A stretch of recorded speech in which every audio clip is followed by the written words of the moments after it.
सार्वजनिक कार्यक्षेत्रातील तसेच शासकीय सेवेतील चोरांपासून राजा जर प्रजेचे रक्षण करण्यात अपयशी ठरला तर त्याला प्रजेकडून कर गोळा करण्याचा अधिकार राहत नाही. तुम्ही टॅक्स भरलं नसलं पाहिजे, परंतु प्रजा इतकी मंद झालेली आहे, प्रजेला कळत पण नाही की त्याला लुटलं जातं. तेव्हा रस्ते चांगले नाहीच आहेत, तेव्हा टोल नाक्यावरती टोल भरायचा संबंध काय? परंतु कोण बोलणार, कोण विचारणार, असं झालेलं आहे सध्या स्थितीला. आणि हे सगळं या चोर लुटेऱ्यांनी मिळूनच केलेलं असतं. अमेरिकेमध्ये वॉटर सप्लाय जो असतो ना, घरामध्ये पाण्याचं सप्लाय जे दिलेलं असतं ते सेंट्रलाइज्ड असतं. मोस्ट ऑफ द प्लेसेस 24 तास तुमच्या घरात पाणी. आणि त्या पाण्यामध्ये पाणी शुद्ध करण्याच्या नावाखाली फ्लोराईड मिक्स केलं जातं. मग काही शास्त्रज्ञांना घेऊन ते प्रूव्ह केलं जातं की इतक्या प्रमाणात फ्लोराईड मिक्स केलं जातं, तुम्हाला काही होत नाही वगैरे वगैरे वगैरे. आता रिसेंट स्टडीमध्ये सापडलेलं आहे की एवढ्या अमाऊंटमध्ये, तेवढ्या सूक्ष्म प्रमाणामध्ये रोज जर तुम्ही फ्लोराईड तुमच्या शरीरामध्ये गेलं तर तुमचं मेंदू हळूहळू काम करायचं बंद करतं. काही लोकांचं असं म्हणणं आहे की सरकारने प्लॅन्ड केलेलं आहे.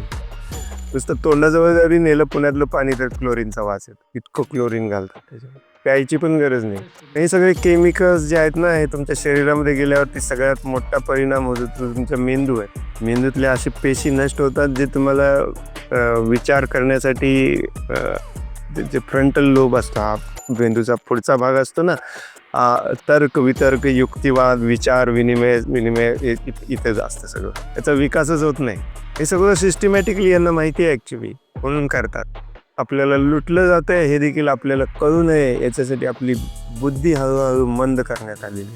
अगदी रोमन काळामध्ये देखील त्यावेळेचे राजे जेव्हा प्रजेला लुटायचे तेव्हा प्रजा आपल्या विरुद्ध बंड करू नये म्हणून प्रजेच्या हातामध्ये दारू द्यायचं काम करायचं आणि प्रजेला एंटरटेनमेंट करण्यासाठी काहीतरी द्यायचं. बस, जे सध्या पण चालू आहे. क्रिकेट, एंटरटेनमेंट, ऑलिम्पिक्स, क्रिकेट, हे ते स्पोर्ट्स. प्रजेला जरा बरं वाटते, हा पाकिस्तानला हरवलाच, हे चालू आहे सगळं. हातात बिअरची बाटली आणि एक स्टेडियम बांधून दिलं, बस तुम्ही मग सरकार विरुद्ध काय बोलत नाही. तर हे सगळे लुटतायत आपल्याला, हे पण आपल्याला माहिती नाही. हे इथे तेच दिलेलं आहे. सार्वजनिक कार्यक्षेत्रातील तसेच शासकीय सेवेतील चोरांपासून राजा जर प्रजेचे संरक्षण करण्यात अपयशी ठरला तर त्याला प्रजेकडून कर गोळा करण्याचा अधिकार राहत नाही.